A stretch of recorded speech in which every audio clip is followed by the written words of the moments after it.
Нека носим и още срама по челото. Синила от бича следи от теглото. Нека спомен люти от дни на позор да висне кът облак в нашия кръгозор. Нека ни отрича историята века. Нека е трагично името ни. Нека беласица стара и нови батак в миналото наше фърлят своя мрак. Нека да ни сочат с присмехи обидни щупенте окови и дирите стидни по врата ни още от хомота стар. Нека таз свобода да ни бъде дар. Нека. Но ние знаем, че в нашето недавно има нещо ново. Свети нещо славно, що гордо разтупва нашите гърди и в нас чувства силни, големи плоди. Защото там не иде навръх планината, що небето синьо крепи с рамената, издига се някой див, чутовен връх, покрит с бели кости и с кървав мъх, на безсмъртен подвиг паметник огромен. Защото в Балкана има един спомен.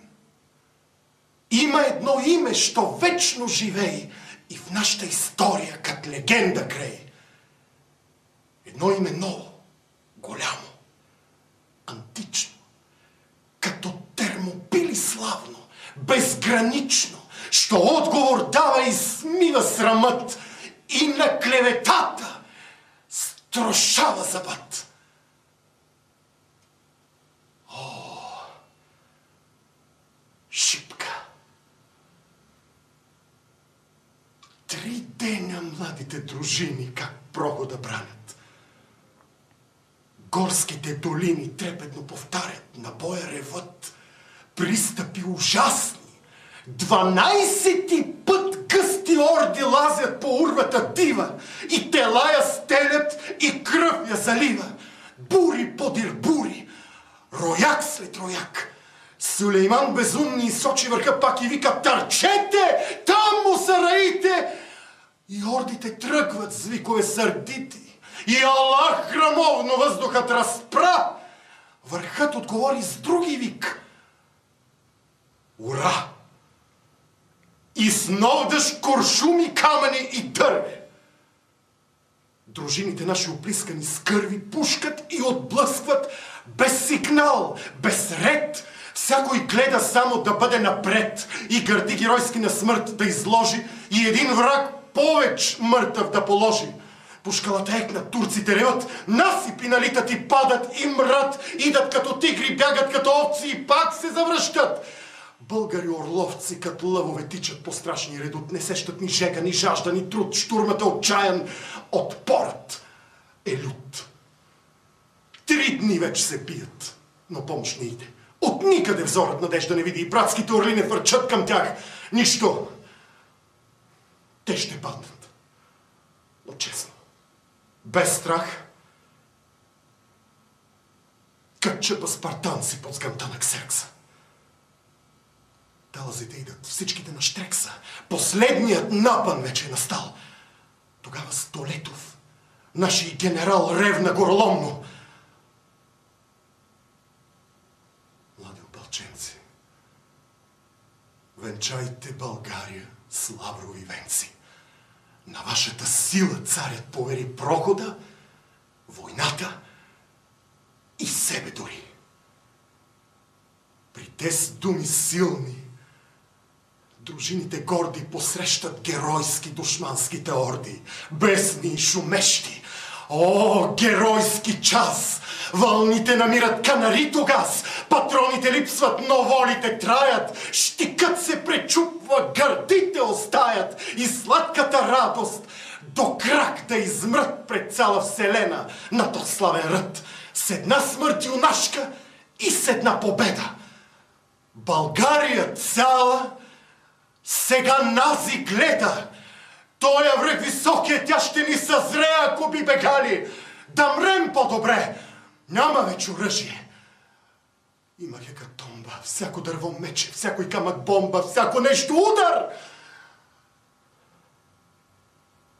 Всяка душа плам.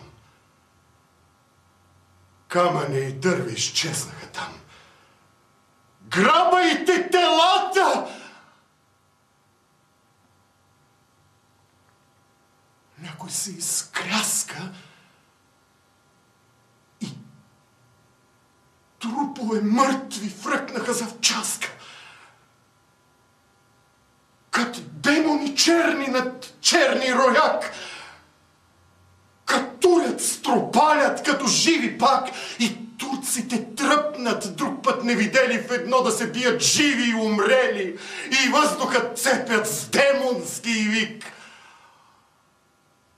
Боят се обръща на смърт и на щик.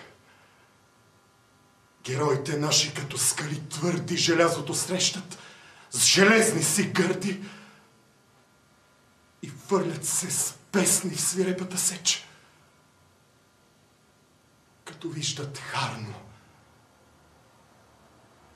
че умират вече. Но вълни по-нови от орди дивашки гълтат, потопяват орляка юнашки.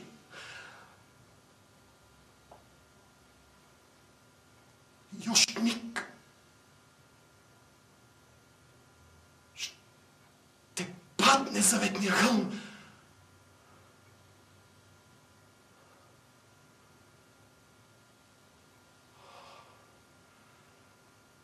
Изведнъж Радецки пристигна с гръм.